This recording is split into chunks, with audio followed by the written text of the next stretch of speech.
Hi friends, welcome to my channel. അപ്പോൾ ഇന്നത്തെ video ഒരു പൗച്ചിൻ്റെ കട്ടിങ് ആൻഡ് സ്റ്റിച്ചിങ് വീഡിയോ ആണ്. അപ്പോൾ യൂട്യൂബിൽ വീഡിയോസ് കാണുന്ന കൂട്ടത്തിൽ കണ്ടതാണ്. അപ്പോൾ കണ്ടപ്പോൾ ഒന്ന് ചെയ്ത് നോക്കാൻ തോന്നി. അപ്പോൾ വീഡിയോ ആയിട്ട് എടുത്തു. അപ്പോൾ അതെന്തായാലും ഇടാമെന്ന് വിചാരിച്ചു. അപ്പോൾ എങ്ങനെ ചെയ്യുന്നതെന്ന് നമുക്ക് നോക്കാം. അപ്പോൾ ആദ്യമായിട്ട് ഞാനൊരു ക്യാൻവാസ് ഷീറ്റിൽ അതിൻ്റെ ഒരു നീളവും വീതിയും അടയാളപ്പെടുത്തി കൊടുക്കുന്നുണ്ട്. 9 ഇഞ്ച് വീതിയും 11 ഇഞ്ച് നീളമാണ് ഞാനിവിടെ മാർക്ക് ചെയ്യണത്. കട്ടി കൂടിയ ക്യാൻവാസ് എടുക്കുകയാണെങ്കിൽ അങ്ങനെ. ഇത് ഞാൻ ഡ്രസ്സിലൊക്കെ വെച്ച് കൊടുക്കുന്ന ക്യാൻവാസാണ് എടുത്തത്. നമുക്കാവുന്ന മാർക്ക് ചെയ്തിട്ട് കട്ട് ചെയ്തെടുക്കാം.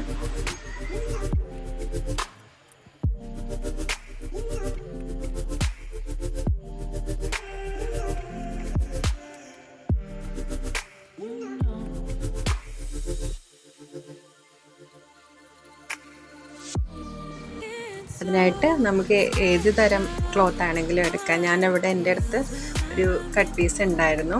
അപ്പോൾ അതിൽ വെച്ചിട്ട് ആദ്യം തന്നെ വെട്ടാതെ നമ്മൾ വെട്ടിയെടുത്ത ക്യാൻവാസ് വെച്ചൊന്ന് അയൺ ചെയ്തെടുക്കുക. അതിൻ്റെ ഗ്ലൂ വരുന്ന ഭാഗം നമ്മുടെ തുണിയുടെ ചീത്ത വശത്തോട്ട് വെച്ചൊന്ന് നമുക്കൊന്ന് അയൺ ചെയ്തെടുക്കാം.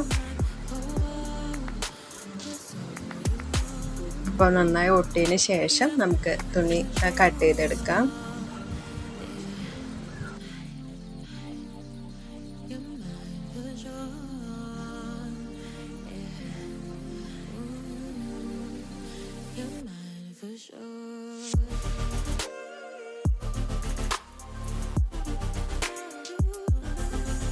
അതേ വീതി നീളത്തിൽ നമുക്ക് ഇനിയൊരു പീസ് കൂടി വേണം. അത് ലൈനിങ് ആയിട്ട് അങ്ങനെ, അല്ലെങ്കിൽ ഞാൻ അതേ തുണി തന്നെയാണ് ഞാൻ എടുത്തിരിക്കുന്നത്.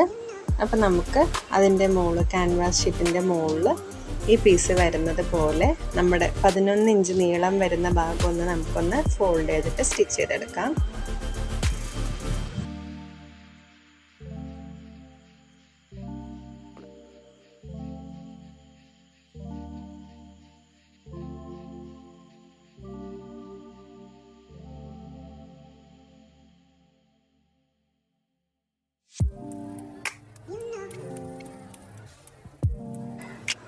ഓപ്പോസിറ്റ് സൈഡും നമുക്കൊന്നിങ്ങനെ ഫോൾഡ് ചെയ്തിട്ട് സ്റ്റിച്ച് ചെയ്തെടുക്കാം.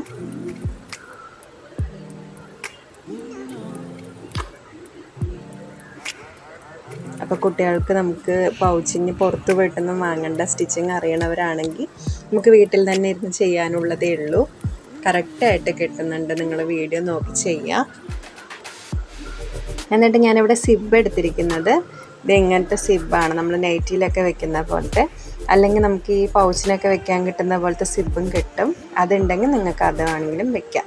അപ്പം ഞാൻ അതിൻ്റെ കറക്റ്റ് അളവ് നോക്കിയെടുത്തിട്ട് അര ഇഞ്ചോ ഓരോ ഇഞ്ചോ പുറത്ത് നിൽക്കുന്ന പോലെ നമുക്കൊന്ന് റണ്ണർ മാറ്റിയെടുത്തിട്ട് രണ്ട് ഭാഗത്തും നമുക്കൊന്ന് സ്റ്റിച്ച് ചെയ്തെടുക്കാം.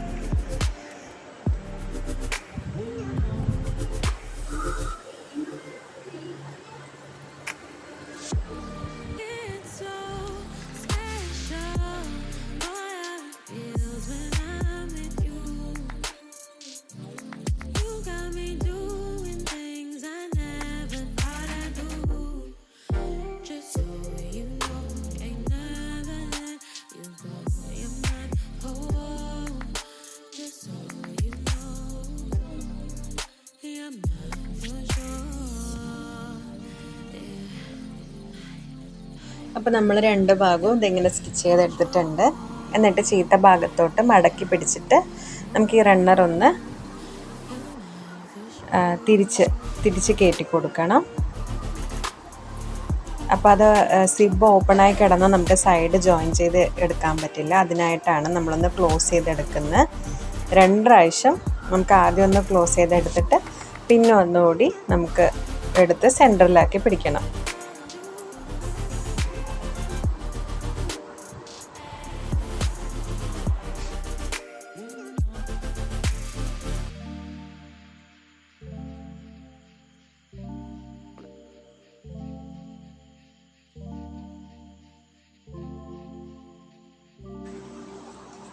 അപ്പോൾ നമുക്ക് സിബ് സെൻട്രലാക്കി വരുന്ന പോലെ വെച്ചിട്ട് നമുക്ക് രണ്ട് ഭാഗവും ഒന്ന് ഡബിൾ സ്റ്റിച്ച് ചെയ്തെടുക്കാം.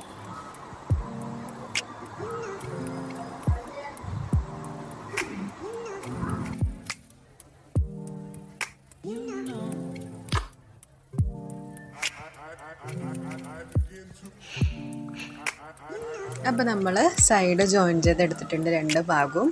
എന്നിട്ട് എക്സ്ട്രാ നിൽക്കുന്നതൊക്കെ നമുക്കൊന്ന് കട്ട് ചെയ്തെടുക്കാം. ഇനി അടുത്ത പരിപാടി എന്താണെന്ന് വെച്ചാൽ നമുക്ക് ഈ കോർണർ ഭാഗങ്ങളുണ്ടല്ലോ 4 ഭാഗം, അവിടെയൊക്കെ നമുക്കൊന്ന് മാർക്ക് ചെയ്തെടുക്കാം. കറക്റ്റ് ഷേപ്പിൽ നിൽക്കാൻ വേണ്ടിയിട്ടാണ് പൗച്ച്. അപ്പോൾ 4 ഭാഗം ഒന്ന് മാർക്ക് ചെയ്തെടുത്തിട്ട് നമ്മൾ സിബൊന്ന് ഓപ്പൺ ചെയ്തിട്ട്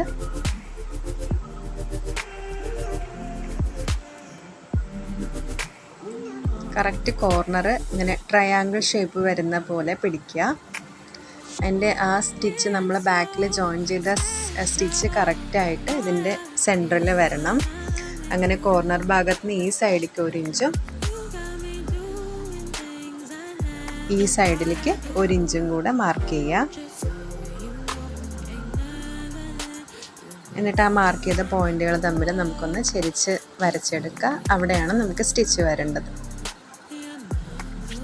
അങ്ങനെ ഇങ്ങനെ 4 ഭാഗവും നമുക്ക് ചെയ്തെടുക്കണം.